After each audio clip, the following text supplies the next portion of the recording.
Yeah, because she likes that fucking stuff. But yeah, it was this thing right here.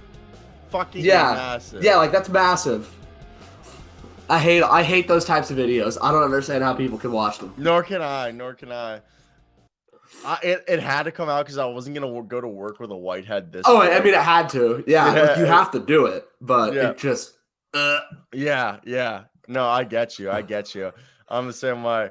I was just there. I was like, oh, that's so gross. Now I gotta wipe the mirror. Oh my god! Now look at it, dude. Oh. All right. So how was did you expect Joel Embiid to retake?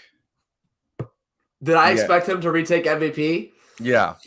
Not back before this run started, before the Jokic slump, if you want to call it. It wasn't even a slump. I know. That's why I did this. It wasn't really a fucking slump, but he just didn't play at an MVP level, and Embiid did.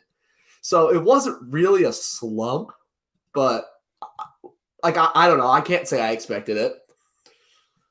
I thought Jokic had this thing. Jokic and Giannis were like the two. I thought Jokic had this thing locked up, and then I thought that Giannis was going to win it. What happens if this is fake? What if this is all fake? What if they're actually... What if it's just the book? What if we still don't know and it's just them doing it for the books? Just for the books, yeah. Just for the books. I don't know, man. I don't know. I would still give it to Embiid, but I don't. I wouldn't. It doesn't really. I would be fine with either of those three guys winning. Embiid is fugazi. He's minutia. Well, we all know that Luka isn't in the conversation anymore, and Tatum isn't in the conversation anymore. Luka hasn't been in the conversation anymore since the Mavs started sucking ass. They really did start sucking ass. Yeah.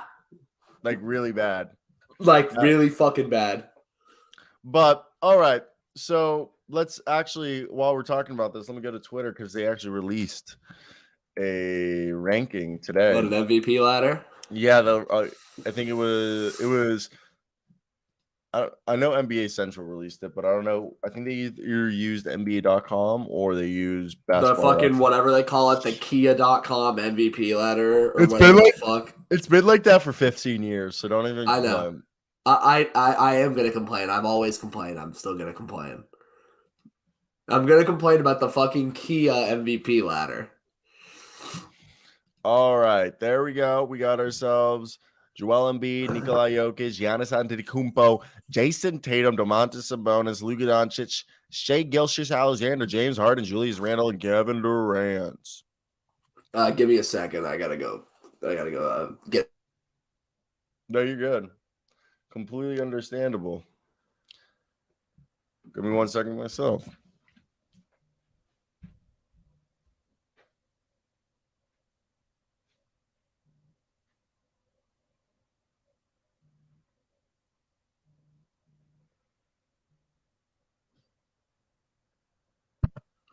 Oh, god damn it. Where'd you go?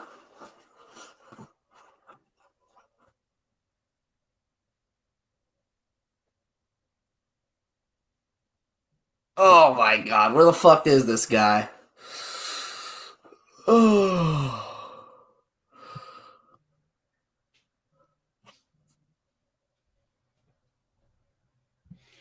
Is Joel Embiid going to win the MVP? Doc Rivers said the game's over. I mean, he's probably going to win. Yeah, he's probably going to win. He has, of the top three guys, Giannis has already won. Jokic has already won. They got to give it to MVP. No, fuck that. I don't like the logic of we have to give it to the guy. I didn't say that I liked it. I didn't say that I liked it. I just said that's what they're going to do. All right, first off, Thomas Perry, I hope you're enjoying the day off. You know, hey, we're doing the same thing. Enjoying some coffee, enjoying some vape. The good life. I hope your life is beautiful. Yes, the good life. Chris, Rocket News, you are right. It's very questionable who should really win MVP. I think it's a toss-up, and it comes down to what you consider is worthy of an MVP award. Third, yes, Luke did just pull George Costanza and hide under his desk. Oh! But yeah, now It's the only outlet I had to do it. It's the only outlet in this room that's close to me. That's funny as fuck. Yeah. At the end of the day, I don't think I don't think Joel Embiid deserves it. When has the guy with the third best record in the NBA won? Russell MVP? Westbrook's team was the sixth best record, and he won it. So yeah, but that was different. He averaged a triple double, and the team was like nothing. Yeah, it was I know. It was the year after KD left. And it was the year after KD left, and they didn't have much. They already didn't have. Plus, he had like 70 triple doubles or some shit. He set the single season triple double, which I don't think anyone's set since. No, nobody has. So like, Jokic was like the thing about Jokic is like Jokic went from the greatest offensive season in the history of the NBA to one of the best offensive seasons in the history of the NBA, but not the greatest. Which it kind of sucks that is basically what's, I guess, made him fall out of first. It's like, oh no, this guy is playing at an elite level, but he's not playing the greatest offensive season ever. So now we're not going to give him MVP. It feels kind of harsh. No, I agree. I also don't understand that this is what is the standard? I saw someone put out a tweet the other day, and it was like Nikola Jokic's stats, bad month stats. It was like 69% from the field, true shooting, or something like. The stats were still absurd. Everyone's like, "This is a bad month." Yeah, for him, it's because voter fatigue. It's the same reason that Michael Jordan and LeBron didn't win like 8 MVPs. Same thing why Giannis didn't win 3 in a row, and Jokic won his first one. Yes. Now, did Jokic deserve an MVP? Yeah, he deserved one last year. Yeah, and the year before that, and this year. Okay, Durant has been a great player, but Durant's missed time, so I see MVP is if you put Nikola Jokic on Joel's team and Giannis' team, they're just as good, if not better. If you put Giannis or Joel Embiid on Nikola Jokic's team, they're not better. I mean, I think if it more like this, if you have a team of replacement level players and you need to pick one guy to help you unlock the most out of that replacement level team and win a basketball game, you probably pick Jokic. Good point, right there. Yeah. So that's probably my take. Joel Embiid plays regular season. I've gone back and forth on who I think should win. Embiid was never really on that list of who I thought was going to win MVP. I've been between Jokic and Giannis. I agree with that. For most of the year. If it's not Jokic, it's got to go to Giannis because he's on the team with the second best record in the NBA or the first best record. The best. And he's the most complete player in the NBA. I don't give a fuck what you say about Joel Embiid. Giannis Antetokounmpo, why he's the most complete player in the NBA is he can dribble full court like a point guard. He can pass like a point guard. He can defend every single position. Joel Embiid cannot defend every single position. Yeah, obviously Jokic can't either. But yeah, Giannis can guard point guard, shooting guard, small forwards, power forwards, center. And the thing is yeah, he's not a efficient 3-point shooter, but he still shoots 3-pointers. All right. He can literally. It's the Marcus Smart 3-point shot. It's the Marcus Smart. You got to respect him. At least he has the confidence, and it doesn't kill the flow of the offense. And it's not like DeJuan Harris where he just doesn't shoot. And then has like a game where he shoots 3 times. Yeah, and then you get pissed at him for why the fuck is he not shooting more because it kills the flow of the offense when you don't take open shots. So yeah, for me, I don't understand. Like people, this is another Marcus Smart Defensive Player of the Year award where it's a pity MVP. Last year Marcus Smart all year. I ain't never heard of a guard not named Gary Payton to win Defensive Player of the Year. It was like Marcus Smart has been one of the best defenders in the NBA for a while. He literally got that Defensive Player of the Year last year because he complained so hard, and everyone's like, "Fine." I mean, that's why Dame got first team All NBA a few years ago. Yeah, they just complained. But because it's funny because like Dame, the season that Dame actually got first team All NBA was not one of his best seasons. Like he had multiple seasons that were better than the season that he actually got first team. Rocket news. It's not even about Giannis being. I did not know that about Dame, Luke. But it's not even about the fact that he can guard every position. Out of the 3 guys, he's the most complete basketball player. Yeah. In the terms that everyone's like, oh, it should be Joel because he's 2-way. Well, Joel can only protect the paint. I think I'd probably give it to Giannis. If I had to pick, if I had a gun to my head and somebody's like, pick the fucking MVP this year, I'd probably pick Giannis. Well, if they told me if it can't be Jokic, it'd be Giannis. Yeah. I'd still probably. I also think Jason Tatum has been more impressive for the entire season. No, he's been very impressive, but like, let's not disrespect Joel Embiid, man. Okay, Joel Embiid has only been good for 2/3 of the season. Joel Embiid is like first third of the season up until December, he was quiet. Same thing happened to Jason Tatum. He was amazing for the first 2/3 of the season. In the last third of the season, he's been quiet. So, if anything, why is Jason Tatum not getting the same respect? Bro, you can't be disrespecting Joel Embiid like that, though. Man, he's been good all season. Like, come on. Yeah, he can't make it out the second goddamn round of the playoffs. Yeah, but this is a regular season award. Should the MVP count playoff performances? No, it's a regular season award. Okay. Should there be 2 MVPs, a playoff MVP and a regular season? Yes. MVP? Yes. There should be an MVP for the entire playoffs.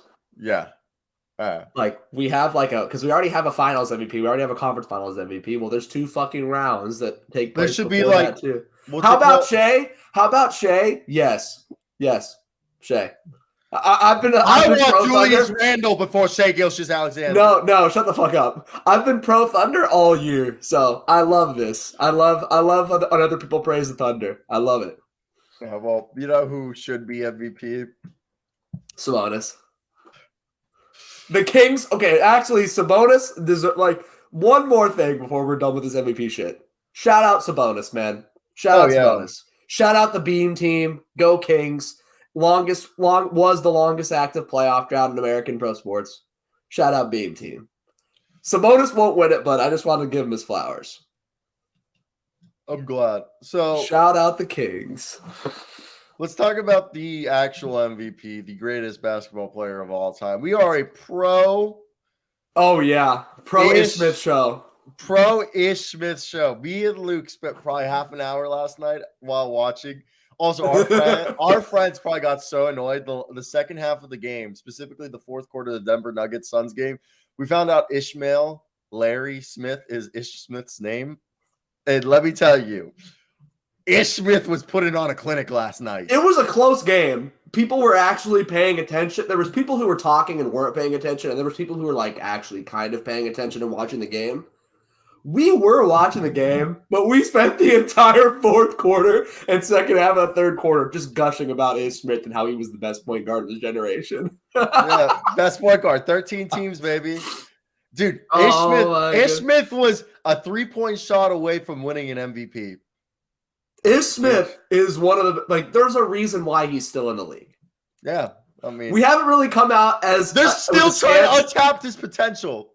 We hadn't really come out as a stance on Ish Smith as a show, but we needed to do it now. After watching last night's game, watching the way that he was leading the Nuggets to almost beating the Suns without any of their stars and a full strength Suns team, Ish Smith. Ish Smith, dude. Ish Smith and DeAndre Jordan. Oh, yeah. Ish Smith threw DeAndre Jordan a fucking lob at the end of the fourth quarter that DeAndre Jordan jumped up higher than he had in the last 5 years and brought that thing down. That made me so happy. That made me very happy. I was scared that DeAndre Jordan was going to land. And I thought he was going to get hurt. Yeah, you're going to hear, and like, you know, in Austin Powers when Will Ferrell falls down the hill. I think I've broken my leg. I was very happy to see that. Injured. It's like that's like what I expected DeAndre Jordan. But that was perfect. It worked.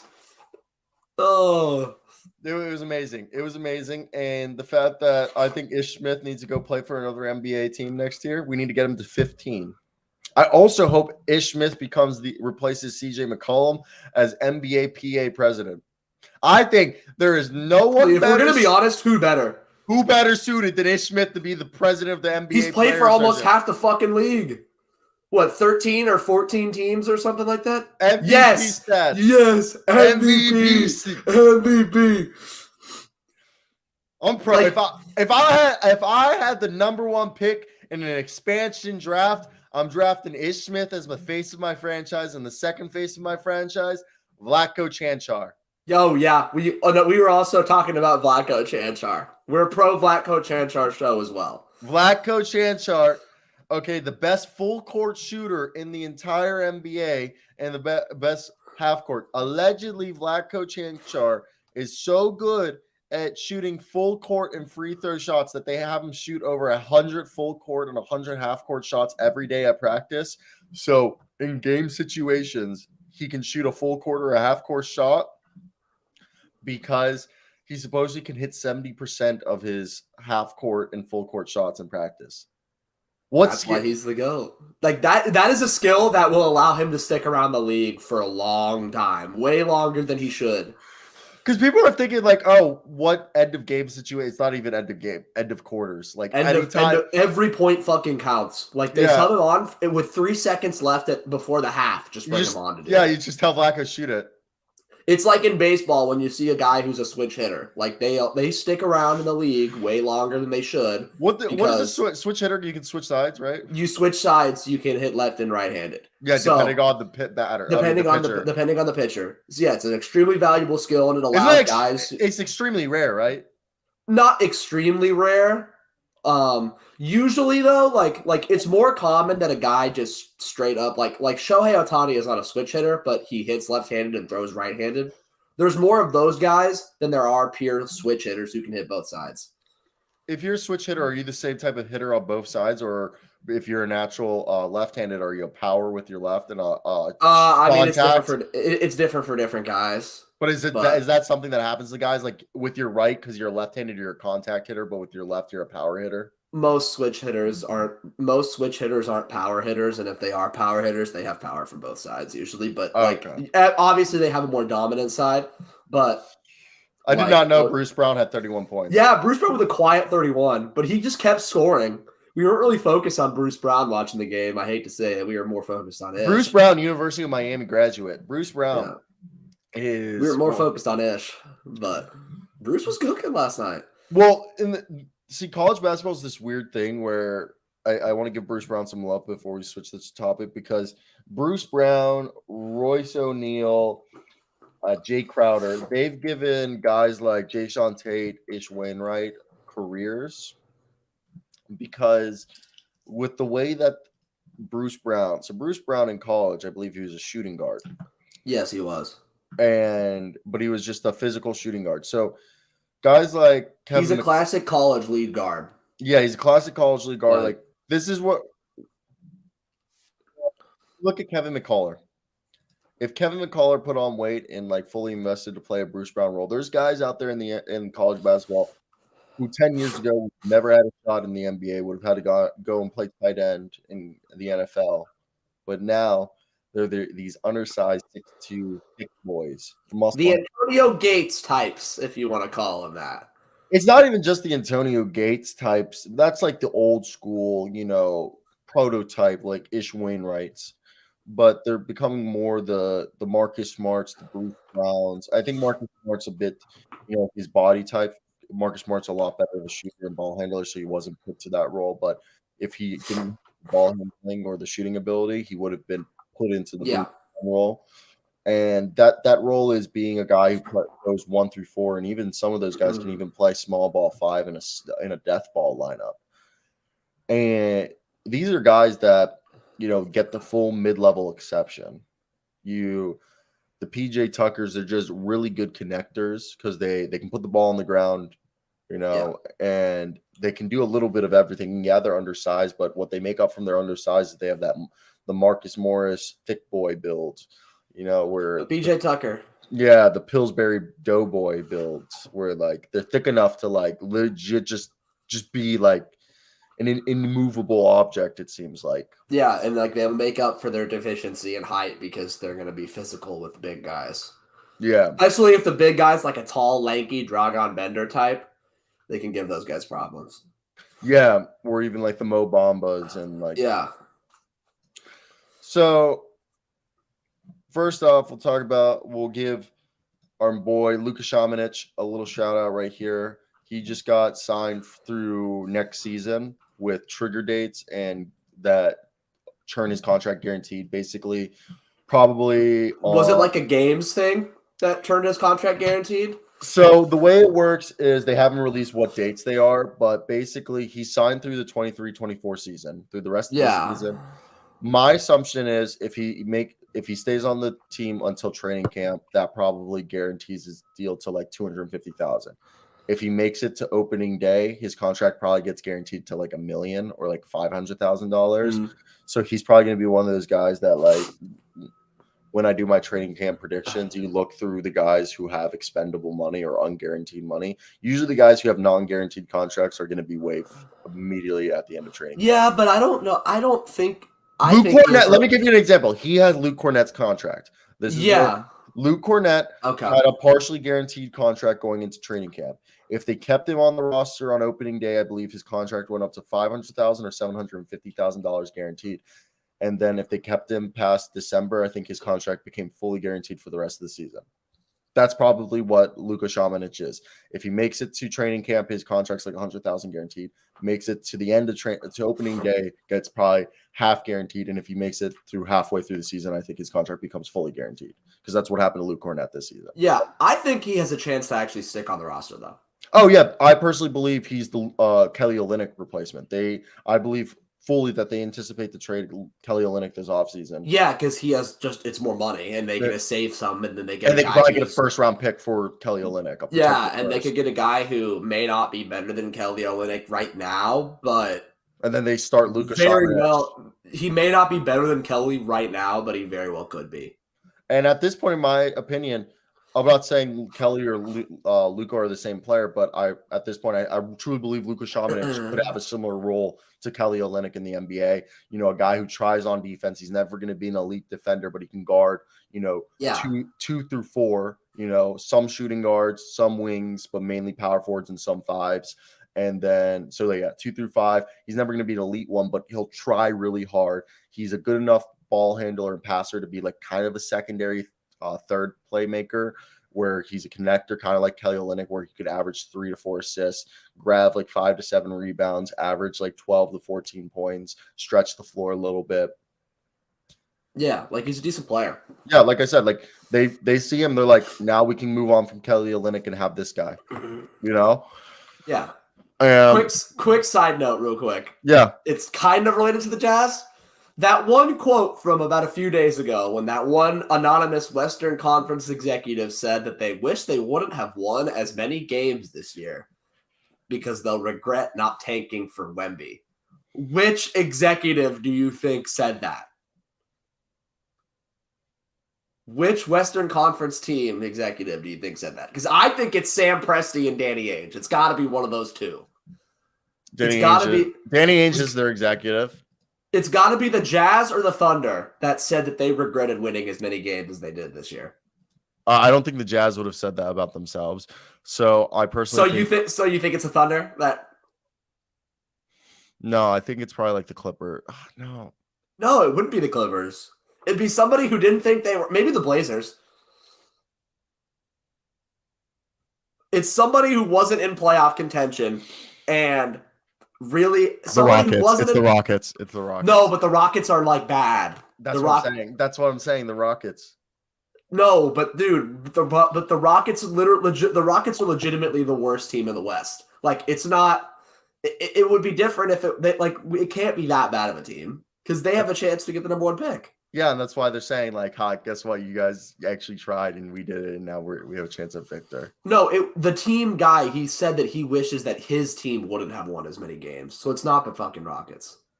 Wait, I thought he was referring to the Jazz. No. I said that I thought that a Jazz executive said that because I thought they said that about the Jazz. No, they said that about their own team, that they wish they wouldn't have won as many games this year.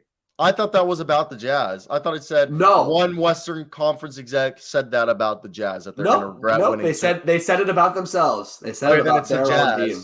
Yeah, it's the Jazz and the Thunder. Yeah, it's the Jazz. Actually, I think it's the Thunder. I take that back. I think it's the Thunder. Because the reason I say that, this year was the last year the Thunder have their draft pick. I said this all year. You remember this. I kept telling you guys, I think the Thunder at one point are going to tank. They never did it. But because this was the last year. They couldn't bring themselves to, man. They couldn't bring it to themselves. Yeah. But the reason why I kept believing that they were going to shut down Shea at one point was this is the last year they hold possession of their draft pick. Next year they don't actually control their draft pick. Yeah, so but this was the when last we year were they saying could take. this. This was the last year. When we were saying this was back in the day before the Mavs like fell off a cliff. Yeah, so the Mavs were everyone expected the Thunder to kind of fall off and the Mavs to get their shit together and the Lakers to come back and everybody to pull away. It's the Thunder because all offseason Danny Ainge said, I am too old for a rebuild. We didn't believe him. He said they didn't go out and get players. We were all thinking like they were going to tank and trade all these guys. And Danny Ainge just kept telling him, and he was like, look, guys, I'm like too old for a rebuild. Like I'm almost 70. He's like, I'm not trying to rebuild. He like said that multiple times. Yeah, he's trying to do a quick job. Yeah, quick job. That's why he traded for all those picks, because he's going to make a move and he's going to move those picks to get somebody. So when I don't think the whole we won too many games for when we're going to regret not getting Victor Wembanyama, because I don't think Danny Ainge cared for that. And plus, Danny Ainge isn't someone who believes in centers like that. Danny Ainge probably is getting more hard looking at Amen Thompson, the Thompson twins, or Cam Whitmore or Anthony Black than he is off of. Oh, I think Danny Ainge gets hard watching Scoot Henderson and Anthony Black highlights. Not even Scoot Henderson. That's not, dude. People don't realize what is the prototypical player for Danny Ainge? A 6'7" two-way player. The Thompson twins, Anthony Black, Cam Whitmore. Because he loved himself some Evan Turner. That's what I'm saying. Danny Ainge loved himself some Evan Turner. But tell me, when you look at Jaylen Brown and Jason Tatum, Cam Whitmore, the Thompson twins, and Anthony Black are the four players you could say are the most similar physically and play style to either Jaylen Brown or Jason Tatum in this draft. Yeah. And Danny Ainge is a guy who doesn't like picking first because he says picking first, there's too much stress there. That's why he traded back. Oh, yeah. When he traded back to get Tatum. Yeah. So Danny Ainge is a guy who has said before he doesn't like picking at the top of the draft. I don't know. It's got to be the Thunder. You didn't think about that. I put that shit in your head right now. Well, I said the other day when I texted you and Jackson, I'm like, it's got to be the Jazz or the Thunder. I think it's the Thunder because the Thunder this whole time. I'm leaning more Thunder than Jazz now, but I didn't lean either way. I'm like, it's got to be one of those two. The other thing is the Thunder are probably mad also because they're probably thinking they're like, damn, bro. Because even if we don't get Victor Wembanyama, we could have gotten Scoot Henderson or Cam Whitmore or Brandon Miller. Yeah. But I also think Brandon Miller's stock has fallen. Why? Because you think it's related to that stuff? To the draft? I mean, I think March Madness, not the gun. He was injured in March Madness. He got injured at the end of the year, and he didn't play very well. Yeah, I just personally think that I don't know if he'll compete in the combine, but if he does, I think it depends on if he's healthy by then. I think if the other guys who are also outside, like the Thompsons and Anthony Black and Cam Whitmore. I just don't see it with Cam Whitmore, man. Cam Whitmore, if he goes into the combine, tests amazing as an athlete and then dominates the combine game, I could see him just Yeah, me personally, I don't see it. I know, but he could also end up being the guy who's the 5th overall pick and is the 3rd best player in this draft. Yeah, but like I said, I personally don't see that. Lauri Markkanen. Someone asked me, how does Lauri Markkanen improve from this season? I said ball handling and staying aggressive. Yeah. Just getting better at putting just being a slightly better ball handler because he's already a decent ball handler for a guy his size. But and just staying aggressive and getting even more aggressive, just continuing to go downhill at the rim. And that's one of the things why this season was so unbelievable for Lauri Markkanen was he never did this before. I think playing for the national team instilled this confidence that, I'm a 7-foot athletic freak. I'm a freight train. I can go downhill. Yeah, and he realized, so when I start going downhill, no one's gonna really have a chance to stop me. And I think he just got more and more confidence. And it's just building off that, just getting better at ball handling so you can go even harder at the rim. And it's just staying because that's what changed. I'm sorry. This is the guy that we saw at Arizona. Yeah, and also I think the ball handling will open up the passing. Yeah, we've waited so long to see Lauri Markkanen. This is the Lauri Markkanen that we saw at Arizona. Exactly. It's finally coming together. It took a while, took a few different teams because teams were asking him to be what he wasn't. Well, that's because he was also being timid. Yeah, but also teams were asking him to be what he wasn't because they see a 7-footer who can shoot. They want him to be a 7-foot big guy who can shoot, but that's not really. He literally went from being Andrea Barzani 2.0 to fucking like I don't even. There's never been a player like he had a Hedo Turkoglu mid-season career turnaround. Yeah, like people don't realize Hedo Turkoglu was kind of like this, where they're like Hedo was like a top 10 pick, I believe, or a lottery pick, whatever. And he was coming out. He was kind of like viewed as like I think it was like 9th or something. Yeah, and he was viewed as like how Denny Avdia was viewed, like the next great European player. Took him like almost like 8 years to figure it out until Orlando was like, "Oh, by the way, dude, like everyone's been using you wrong. Like you're a ball handler. Yeah, like you're a ball handler. You're a shooter, and we have a bunch of shooters, and you're also a ball handler. So like, why don't you split ball handling duties with Jameer Nelson?" And then we'll just let it. Then we'll just like you can shoot when you're open. Yeah, won most improved player and was an all-star that year. And I think he averaged that season like 17, 7, and 5, something. Arguably the second best player on those Magic teams behind Dwight. So and he like literally, and he was like basically the second point guard on that team. Like if Jameer Nelson wasn't running the offense, it was Hedo Turkoglu. And that kind of installment of confidence and play style, I think, just happened to Lowry Markkanen. It's just for Hedo, they screwed Hedo over because after they lost the final, they wanted to reload and they went out and got Vince Carter and they traded Turkoglu for Vince Carter. The Vince at the Magic just didn't really work. Yeah, and they also brought in, I think that was the deal that actually got Hedo out of there was the Evan Clark deal because they wanted to bring in Evan Clark. Also, Evan Clark attempted an NBA comeback last year. Oh my! What Earl Clark. What a fucking name, bro! What a name! Earl Clark would still be a lottery pick today. He was the 14th overall pick back in 2009. He would probably be a top 5 pick today. Coming out 6'9", 234 pounds. Yeah, he probably would be. He'd probably be. He's Taylor Hendricks. He's Taylor Hendricks. Yeah, he'd probably be picked higher if he came out today. Taylor Hendricks, yeah. Oh my God, guess who his teammate in college was? Earl Clark? Yeah. Who? Celtic great. Terrence Williams. I was going to say Celtic great. What? Leon Poe? But no. Terrence Williams. In 2021, Terrence Williams was arrested with 15 others in connection with an alleged scheme to defraud the NBA's health plan. You remember that? What? You don't remember? Oh my God, no, I don't remember the Terrence Williams NBA fraud. 18 NBA. Tony Roden was part of this. You did not know about this? 18 NBA. Tony Roden was part of this? Yeah, and it was led by who was the ringleader? The ringleader was not Tony Allen. Tony Allen, Big Baby Glenn Davis, Shannon Brown was involved in this. Oh my God, dude, there's so many people in here. Yeah, Tony Allen. Who else was it? The ringleader was. Let me figure it out. Alleged scam ringleader was Terrence Williams. It says in the article. Terrence Williams. Yeah, Terrence Williams is the ringleader. That is insane. Antonio Wright was part of it. Charles Watson Jr. was part of it. They would go and create fake chiropractic treatment invoices and email them to Williams. Dude, who was all in this? I'm trying to get the list of all the athletes. I know. Darius Miles. Darius Miles was in this? Yeah.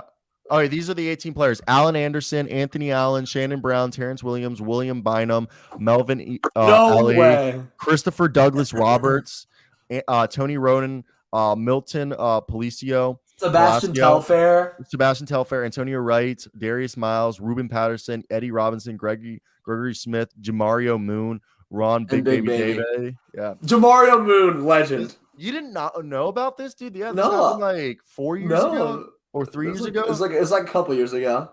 Yeah, like it broke. I think they No way, dude. No way. Well, yeah, that's so insane. 2020, 2021 had happened, and they were like, I think they've all been charged and convicted like in the past year. Yeah. That's insane. Man, that is insane. Fucking Tony Roten. Oh my God. What a legend. A lot of names I haven't heard in a while. Yeah. Okay. I do have work, so I got to go. Let's play a game real quick before I go. Well, I guess one more thing I'll ask before we start this game: is Dallas going to make the play-in? The NBA will make it happen. Yeah, but they don't want the Thunder will not be in the play-in. No, I love the Thunder, and I want the Thunder to be in over Dallas because I think it'd be funny. But no, the NBA will make sure. Oh yeah, you know what they need to do. All right, let's get into today's game. I have actually been playing some Pirtle recently. Is this TJ McConnell? No, this is Alex Caruso. He's bald, so try TJ. Try TJ. Oh my God, you know who did it? Wait, TJ? Just try TJ just to do it. That didn't help us. I was just hoping that the fucking Pacers and the number would narrow it down for us, but it didn't. Who's that bald? What's the height? What's the like? It's 6 like. He's under 6'5". Okay, so he's 6'4". He can't be 6'3".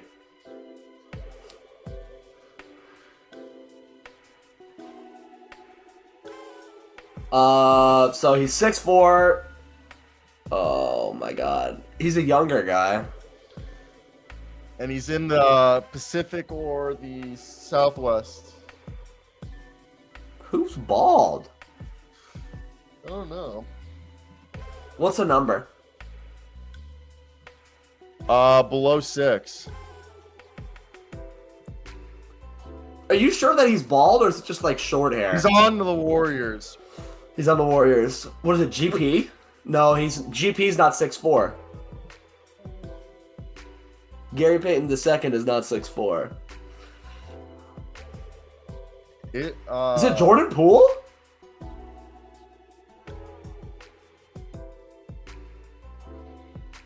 Oh my God. Okay, so the number's like 2, 1, or 0, dude.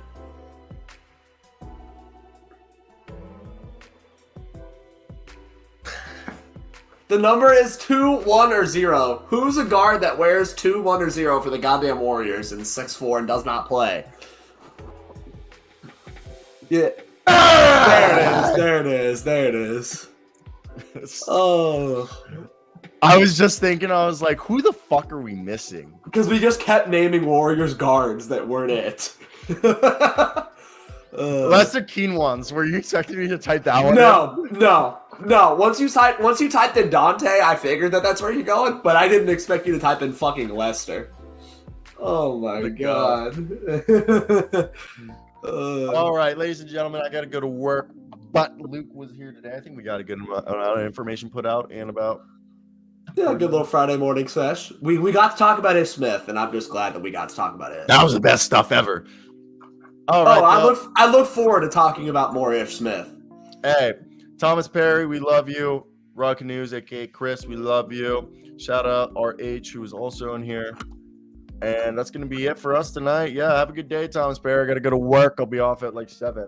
All right, one thing before we leave. Beam Team, go Kings. Go team. Yeah, this is a pro Kings show. But pro Beam Team, go Kings.